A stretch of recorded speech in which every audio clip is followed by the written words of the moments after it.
All right, I guess we're watching it. Whatever. It's an old one. Access to their huge treasure trove of original entertainment on just about every topic and direction at what Dr. Amaral mysteries, so I've only selected ones that have multiple witnesses and that have been thoroughly scientifically analyzed.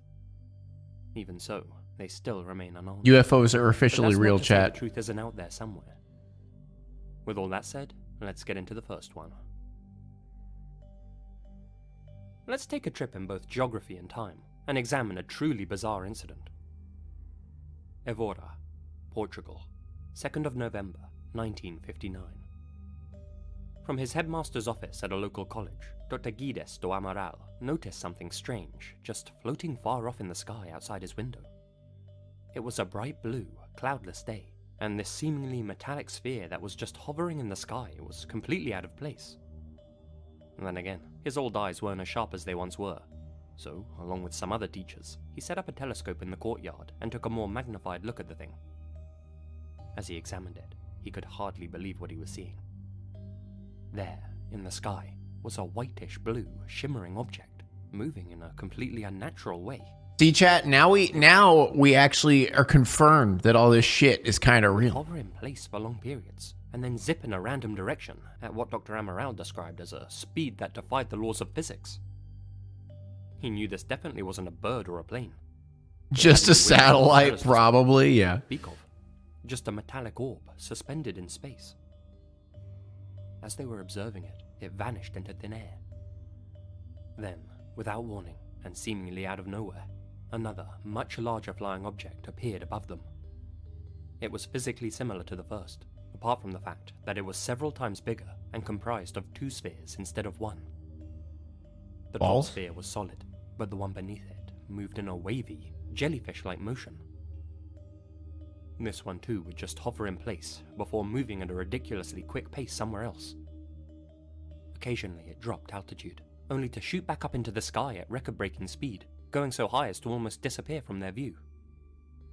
Dr. Amaral asked his nearby co-workers and students to look through his telescope and confirm that he wasn't going senile. Much like him, they too couldn't believe their eyes, nor could the hundreds of other witnesses across town who also saw the oscillating object above them. After a Guy jellyfish confirmed. The unidentified flying object silently sped off and disappeared. Jellyfish kaiju. The astonishment of the town's residents soon turned to unease when a strange, cobweb-like substance started falling from the sky. Alien come. God damn it. You know, I've been saying it for years.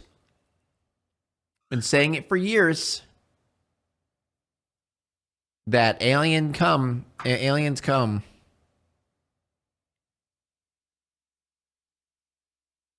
Down upon them. Long strands of this white, stringy material rained down.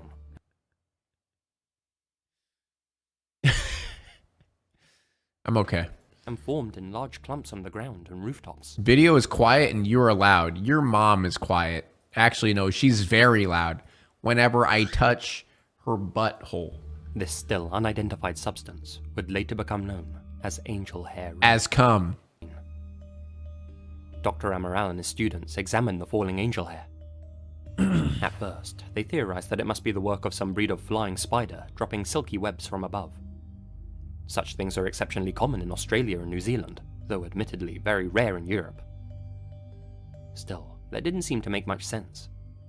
There's no way a whole army of spiders could have produced this much webbing, and there weren't any pesky arachnids visible anywhere. Dr. Amaral and his students tried to pick up some of the strange substance, only to realize that the hairs melted in their warm hands. During the 4 hours that it fell over the small provincial town, Dr. Amaral was able to scoop up a small clump of the white filaments into a petri dish. 62 miles away, a team of fighter pilots were preparing for takeoff at Portugal's Sintra airbase. Several of the pilots, including Captain Tomas Silva, noticed a strange, slimy substance forming on their canopies. It was the same white filaments that were falling over Evora, collecting on their jets like snow in winter. After washing off the substance and finishing their mission, Captain Thomas Silva... Isn't this what Junji Ito wrote one of his books over? I've never heard of this story. Oh, dude, please don't ruin snow for me. Snow is just cum. His father, Admiral Conceição Silva, an enthusiastic amateur physicist and astronomer, and asked him for his opinion on what the substance could be. Stumped, Admiral Silva himself called up his friend in Evora. That friend just so happened to be Dr. Amaral. Amaral said that the same substance had just fallen over his town too. They realized this must be a nationwide incident, and when Amaral said that he had successfully collected a sample, the two scientists quickly agreed to meet and examine it together. After magnifying the angel hair 120 times, both Amaral and Silva noticed something bizarre. There was a living organism under their microscope.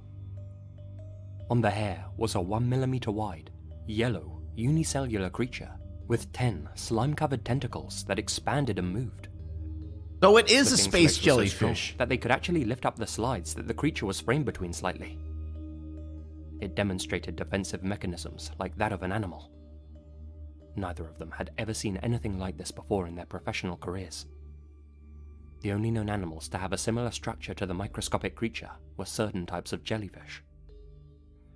Okay, so maybe this was some type of rare jellyfish from the deep ocean, but that doesn't explain how so many of them started falling from the sky on stringy cobwebs. Some scientists warily started speculating that the creatures could have come from a neighboring planet or from Earth's extra-atmospheric space.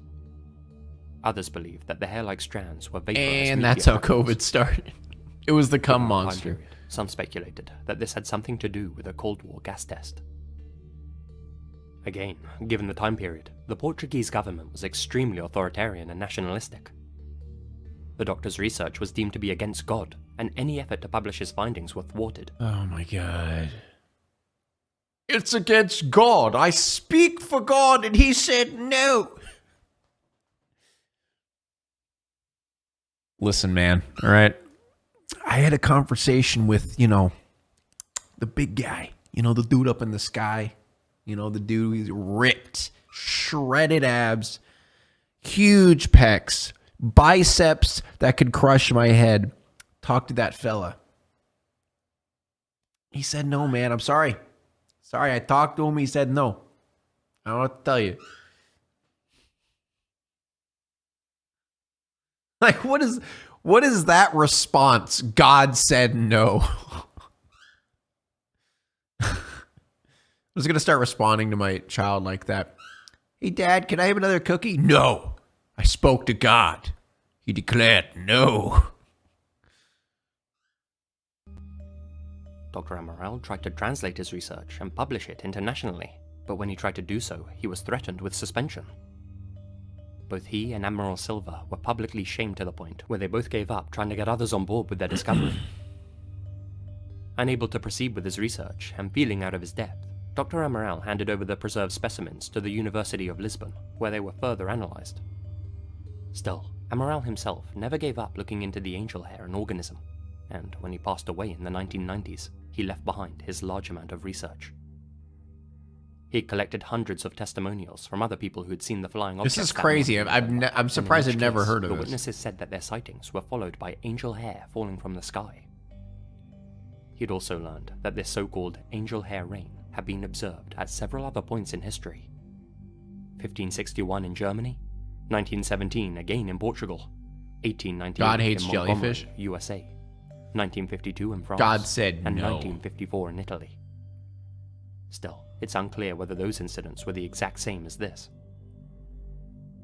In Is that where they 2000, got the an idea for expert cell angel hair biologist was pasta? contacted to examine Dr. Amaral's photos of the unknown creature found on the webs. The expert wrote, "This structure, or microorganism as some have called it, is still unknown to contemporary science. I was unable to identify a single structure akin to an earthly single-cell organism." So, there we have it. Surely the fact that the angel hair coincided with the appearance of the flying objects couldn't have been a coincidence. Then again, could there be a far more rational explanation for this mystery than just aliens? Of course. Like many scientists have noted, the structure of the creatures on the hair is extremely similar to young, microscopic jellyfish. How they came to fall from the sky is anyone's guess though. Perhaps they were scooped up in a whirlwind. Still, that doesn't account for the flying objects themselves, which were seen by hundreds of people just before the hair fell. Were they military in origin?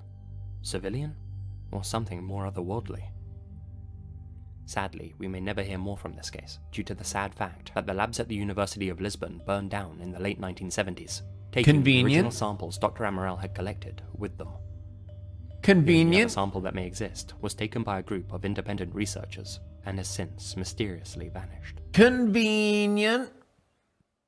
Very convenient. Skylights. Actually, there was, I remember when I was younger, a girl I was dating's mom had like a UFO story. Apparently she when she was 18 or something like that, she walked outside of her house and just saw well, I think she said it was like a cylinder, like a metal cylinder just floating in the sky. And she said she sat there for a few minutes and then freaked out, ran back inside to get people to tell them that she saw it. And then when they got outside, it was gone.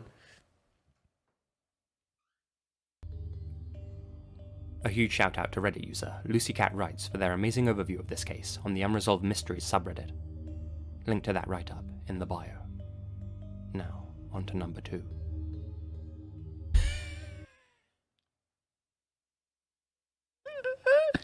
Number 2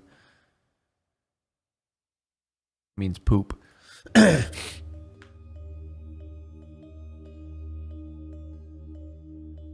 So that first case was weird, sure, but this is where things get dark. Now I'm sure most of you are familiar with the Dyatlov Pass incident, a favourite of horror fans on YouTube. Or you may not. Oh, is this the one where they went insane and they brutally died, but no one knows why? What I've heard though is the equally disturbing and still unexplained Hamar Daban Pass incident, sometimes.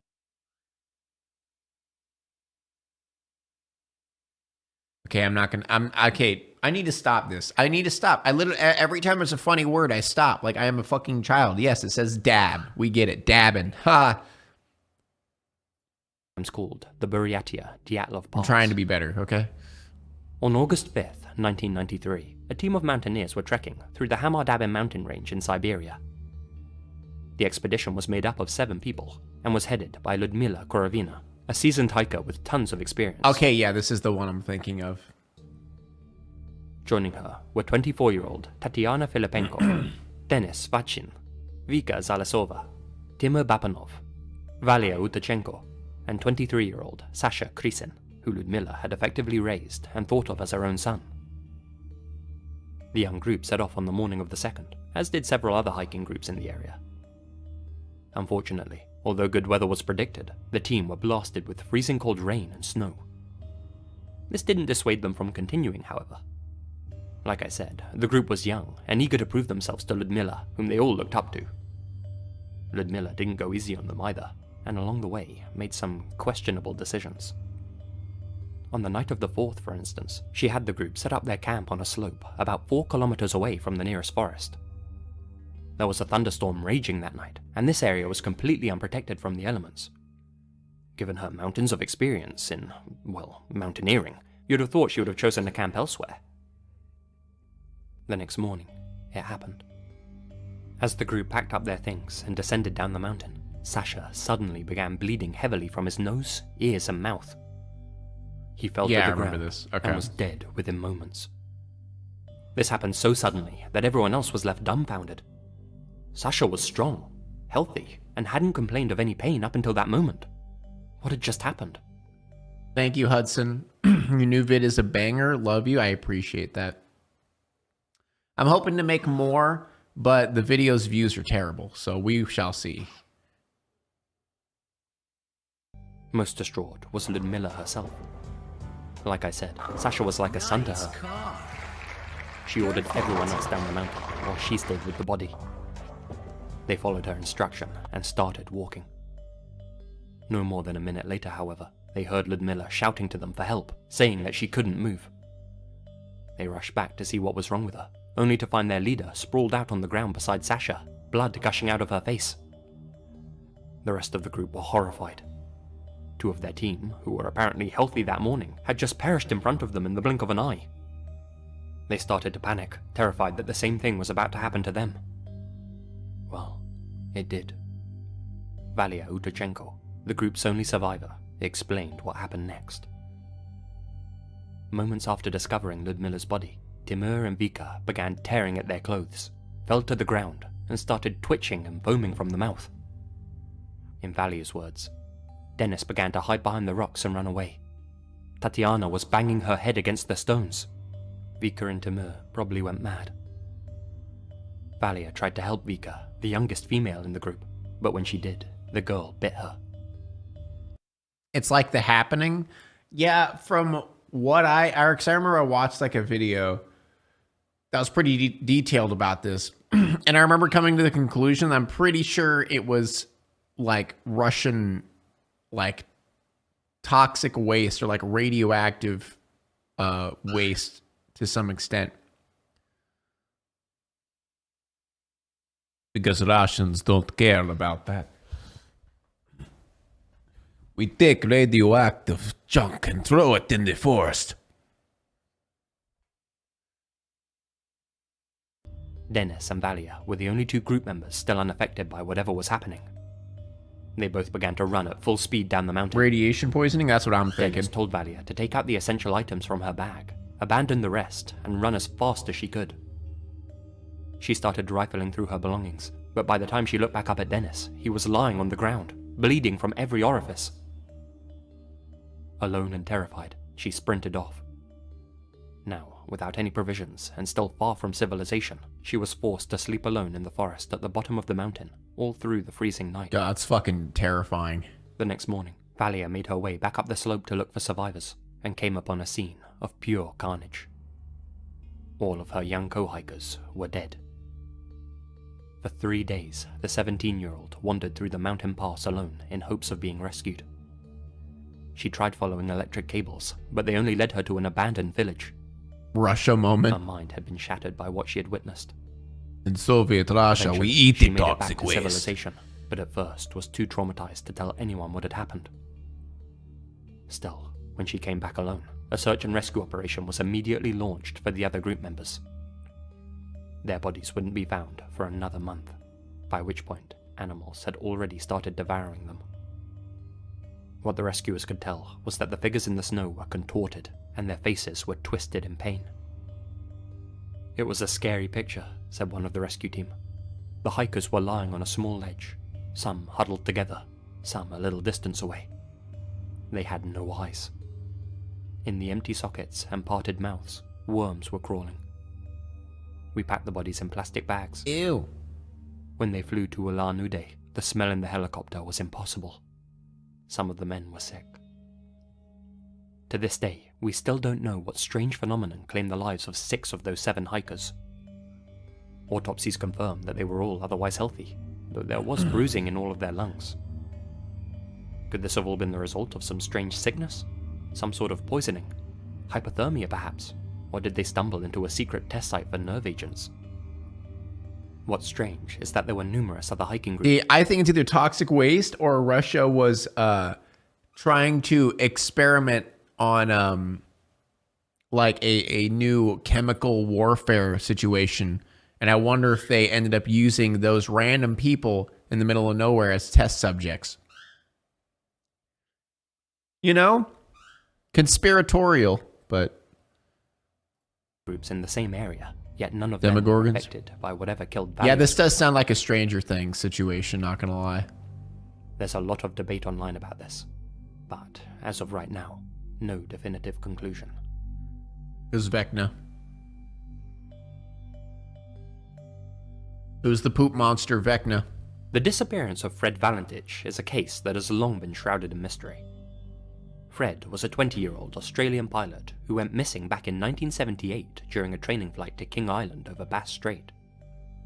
At 7:06 p.m. on October 21st, Don't say that too he loud, radioed Putin air is traffic listening. control, telling them that another unidentified aircraft was flying about 300 meters above his, and that it appeared to be following him. Strange, they replied. There wasn't supposed to be any traffic at that altitude. Fred told them that he thought this other pilot was toying with him, racing off and approaching at high speed, and then, quote-unquote, orbiting above him. He also said that he was starting to have engine problems. One thing Fred could make out was that this other aircraft was very large, had a metallic surface, and was illuminated by 4 bright green lights on its underside. Air traffic control then asked him to identify what type of aircraft it was. Fred paused before replying, "It's not an aircraft." Immediately after that, his transmission was interrupted by a strange metallic noise, and then cut out completely. Despite an extensive search and rescue effort, neither Fred nor his Cessna 182L light aircraft were ever seen again. Not even the plane. Needless to say, there are a number of theories about what happened to Fred during that fateful night. Of course, I'll start by stating the obvious. Some people are convinced that he encountered a UFO which either took down his plane or abducted it. They cite the strangeness of Fred's radio messages, the fact that this other aircraft apparently had green lights, that Fred and his aircraft were never found, and that other UFO sightings were reported in Melbourne that very night he vanished. That being said, more skeptical minds have proposed a few other theories. Hear me out, it was the devil. That Fred, having gained a reputation as a bit of a careless pilot, was the maker of his own undoing. In the past, he'd received a warning for straying into a controlled zone in Sydney, and had twice got in trouble for intentionally flying into clouds. As such, they say that Fred must have accidentally been flying upside down without realizing it, something that's far more common than you'd imagine. The aircraft and lights he was seeing could have easily been his own, reflecting off the water's surface below him. After a while, they say that he simply collided with the ocean and met with a watery end. As compelling as that theory sounds, others have countered by pointing out that his model of plane had a gravity-fed engine, and flying upside down would have resulted in immediate engine failure. He wouldn't have been able to contact air traffic control at all. That Others happens? think that How? Fred had Yeah, planned I his don't whole know. disappearance from the start, and that he's still alive and well somewhere. The guy was a known UFO enthusiast, and, according to his own father, the young pilot constantly worried that aliens were going to attack the Earth. Certainly sounds like the type of guy who'd get a kick out of setting up an elaborate hoax. Backing up that theory is the fact that a light aircraft mysteriously landed not far from Cape Otway, just around the same time that Fred went missing. Could the young pilot have staged the whole incident? Finally, pilot James McGaha and author Joe Nickell have suggested that Fred was the victim of his own inexperience, and that he sent himself into a so-called graveyard spiral after misreading the horizon. Since human senses are adapted for land, it's extremely risky to fly an aircraft without computer-navigated systems. Our brains create a lot of misleading sensory illusions due to being unable to accurately interpret and reflect the movement of the plane. But how, though? Like, up is the sky, down is the land. You know? How I'm really confused how it's like super complicated to like know if you're upside down or not.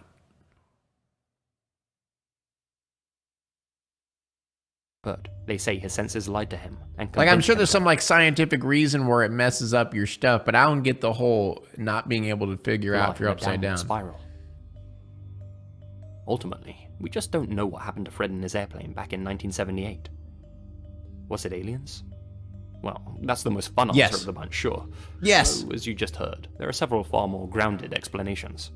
Though, since neither Frederick nor his plane's wreckage have ever been recovered, his case is likely to remain one that's cited by other UFO enthusiasts for the foreseeable future. Whatever did happen to him, I'm sure that's what he would have wanted. It was glasses guy. Gasp, the upside down. Oh, the wow signal. Okay. We all know this one. Remember, this video's in 2020. Just a quick little one to end things. I'm not sure how many of you are familiar with it, but it fits nicely into this video. Why? The WOW signal is the name given to the most convincing piece of evidence we have for intelligent alien life. On August 15th, 1977, at 10:16 p.m., Ohio State University's Big Ear radio telescope picked up a narrowband radio signal. What made this signal so strange and unexpected was that it came from the direction of the Sagittarius star constellation and had all the characteristics of being extraterrestrial in origin. The signal got its name after Jerry Emmon, the scientist who discovered the radio anomaly, circled his finding on the computer printout and wrote "WOW" next to it. Since the WOW event occurred, multiple leading scientists have tried to come up with explanations for the signal's existence. The thing is, none of them have been widely accepted in the This is just the code that you get to reset your password. scientific community. Jerry Emmon himself said that it may have been made after a signal from Earth bounced off a piece of floating space debris and was reflected back towards Big Ear. That was later concluded to be very unlikely. All other attempts to refute the evidence that the signal came from somewhere else other than Earth have fallen flat. Needless to say, there have been many attempts by other astrological institutions with more advanced radio telescopes to find and identify the signal. Aliens but the play WOW WoW? signal Yes. has never been observed since, nor have any other signals like it. Have you heard of number Since stations? then, I have the WOW not. signal has been referenced in numerous songs, commercials, games, and TV shows, including, as the title of this video suggests, The X-Files. Its origin remains a complete mystery, and given how much research has gone into it over the years, it's easily the strongest candidate for an alien radio transmission that's ever been detected. Maybe we're not alone after all. Well, I mean, that's pretty certain by now that we're not alone, chat. Now it's time to walk away. I hope you enjoyed your stay. Did you laugh or cry or maybe subscribed? I'll thank you either way. You know I will miss you. I hope you return. Tell your friend or your mother to get me more views, please.